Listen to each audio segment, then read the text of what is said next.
for Buffalo. First time since the 90s. So, we will see their opportunity at an AFC East championship. A win over the Broncos gives it to them. You'll see it right here exclusively on NFL Network. It is the first game of a Saturday doubleheader here in Week 15. We'll also see the Panthers and the Packers, the NFC North champions, in the nightcap, 8:15 Eastern time kick. Our coverage begins on Saturday with NFL Game Day kickoff at 2 o'clock Eastern. From the Rams 12-yard line. Play action, screen right. It's intercepted. Kenny Young down the left side. He hits midfield. Needs a block. Young to the inside. Now back to the outside. 20, 10, 5. Touchdown, LA! Great job. Yeah, you killed us. Yeah, you had a great plan. Appreciate it, man. Had a good team. Yeah. Good luck. Yeah, you too. Yeah, good job.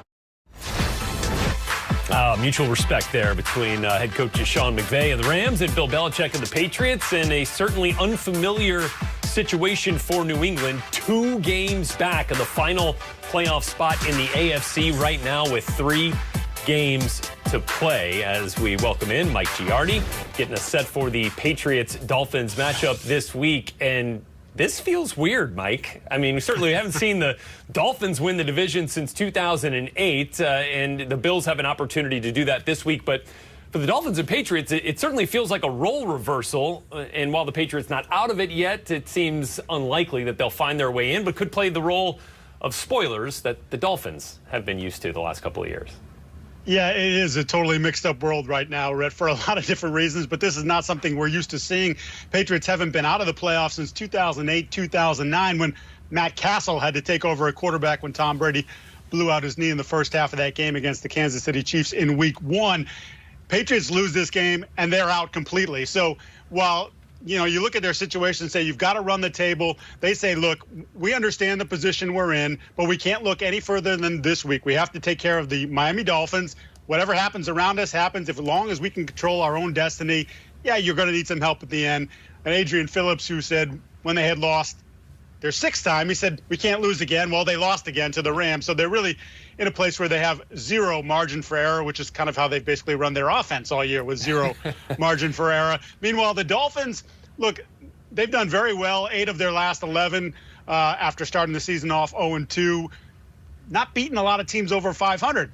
Good thing for them, right? The Patriots aren't 500, but they're talking about it from the same manner. Look, we can't look at who's behind us. We can't look at who's ahead of us. We just have to concentrate on this. And, of course, some of the players were asked about the role reversal. Normally, you guys are the ones trying to knock the Patriots out of it. And they're like, look, we have a great respect for the organization, for the talent on that roster. They beat us in Week 1. It was a long time ago, but they beat us. So we can't sit here and stick our chests out and say they're beneath us because, quite frankly, we haven't proved that yet. Well, it's certainly not going to be a given for Miami this week, especially considering players on their injury report. I mean, it felt like they finished last week without their top 2 running backs, their top 3 receiving options, including tight end Mike Gesicki, who's been so valuable this week. How does that affect them against the Patriots? Yeah, it's a huge impact for them, right? And obviously Gesicki's the first guy you look at because he and Tua have had a really good connection, and he injured the shoulder, has not practiced this week, and it doesn't appear that he's going to play. Of course, Brian Flores not going to give any trade secrets out. They haven't put him on IR, and there was a feeling after the game when Tua said you really feel bad for him, but the kind of season he's had to have this happen to him. But again, they have not revealed anything further than that. But Devontae Parker goes down with a hamstring, Jakeem Grant with a hamstring. They finished the game last week with their top 6 pass catchers not in the game. 74% of their passing offense was on the sidelines at the end of that game, and there's a question of how many of those guys will come back. And again, you know how Bill Belichick will prepare and the success he's had preparing for younger quarterbacks. So they're going to try to take away the things that Tua does well. And if he doesn't have some of these top targets, it just makes it that much more difficult for the Dolphins offense to gain traction in Miami.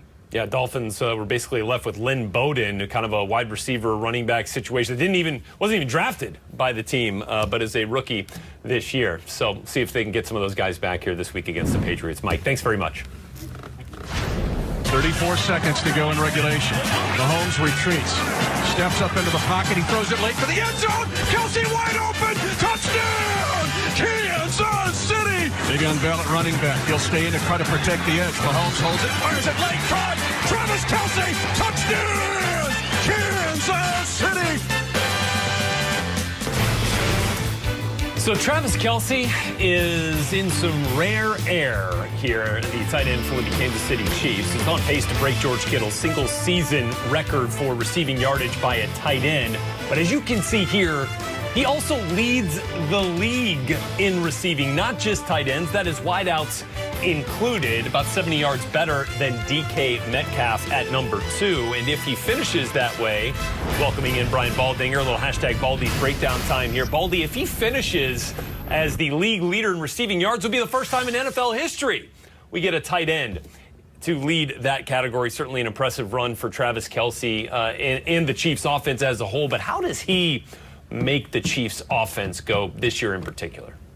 Well, I really believe that the offense goes through Travis Kelce. We all know that Patrick Mahomes has a lot of options on any given play. But I believe when they need a play, they got to get a drive started, they got to finish a drive, the offense goes through Travis Kelce. I'm going to show you 3 plays right here, all from the same formation. Stacked formation outside the numbers. He comes in motion right here, and he's working against the safety, Eric Rowe, and he just flat out outruns Eric Rowe and any other person that was trying to get to him. Now, I'll show you the same formation. They bring him into short motion again here. Rhett, he's going to come to the end of the line of scrimmage. Eric Rowe will follow.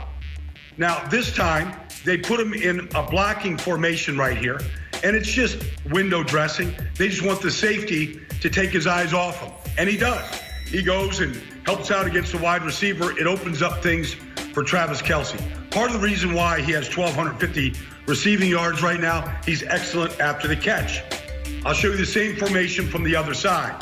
Here he is coming outside the numbers in short motion again, and they'll run just a flanker drive concept where he's just going to run this shallow cross right here, and really it's going to be what Patrick Mahomes is looking at all the way. And he gets kind of deeper than the underneath defenders right there and just beats his man across the field. So they do all those kind of things to get and shake him loose. They were down 10-0 last week. He jump-started the offense against the Dolphins. But they'll use him as a decoy. They'll run Tyreek Hill here in a ghost motion, and then they'll run Travis Kelce behind him on just a fake shovel pass. So they fake the shovel pass, they freeze the linebacker Jerome Baker, and then they run, Sammy Watkins right behind him right here. So very clever in how they use Travis Kelce. But maybe where he's most dangerous, Rhett, is when Patrick Mahomes gets outside the pocket like he does here, just a simple sprint right option concept right here. Everybody runs this. They run to a short side of the field, so it's compressed a little bit, not a lot of real estate to work. But right here, when the Dolphins take him away, his ability to uncover, to really improvise the way Mahomes does, and to kind of feel Mahomes to find one of his 9 touchdown passes. A lot of those 9 touchdown catches this year are from improvisation, where he can just sort of freelance, see where the opening is, read Mahomes. Mahomes finds him. Next thing you know, they finish a drive with Travis Kelce, just the way they start the drives a lot with Travis Kelce. I thought that was an important point you made about how he kind of settles down that offense sometimes. When things aren't going right, and, well, that is not often, they do rely on Travis Kelce to settle things down a little bit, as they did against Miami after those 2 early interceptions from Patrick Mahomes. Baldy, thanks so much. We'll be back with you a bit later to check in on the Washington football team's terrific defensive front.